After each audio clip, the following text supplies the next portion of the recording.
My philosophy of teaching involves three main parts: critical thinking, collaborative learning, and mutual respect. For my classrooms, I want my students to feel comfortable to ask questions, to admit when they don't know something, and to be engaged in what they are doing. This is something as an instructor I always aim for. I try to get to know my students so that I can better serve them. And that might look like, me getting to know them intentionally with the class, as well as, walking around when they're doing group discussions and hearing what they're saying and bringing that into the lesson, and whether that's learning, maybe their career goals or their experiences or things about their identity. That's something very important to me. I strive for an equitable classroom, and I work through that with them. And if there are things that I can do to make it better, I certainly try to do that. For the other parts of my philosophy of teaching, like I said, is critical thinking. So this is huge. Students are going to know when they walk into my room, they're going to work together. I'm a huge fan of group work, group projects, things like that.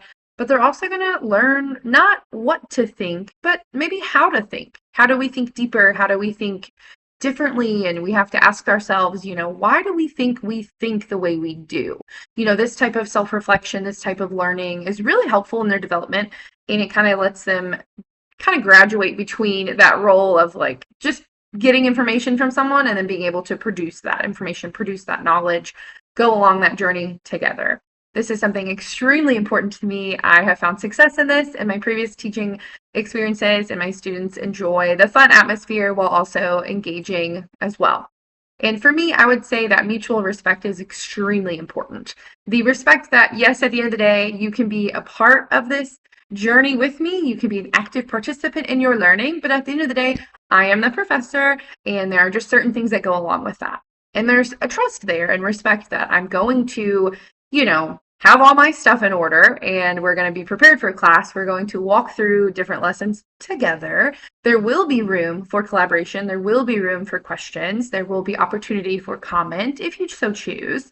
And knowing when and how that's going to happen is really important. And my mutual respect part of it as well is like that commitment to their education, and their commitment then is to be engaged with the material. And part of that, I try to have them bring in their own personal experiences. This just naturally helps with engagement. I love that. So if you were to look at me teaching, you're going to see a lot of activities, a lot of group work, a lot of moving around the room if they so choose for their group and making it their own. I try to use every inch of my classroom as much as I can, and I am dedicated to student learning in every way possible.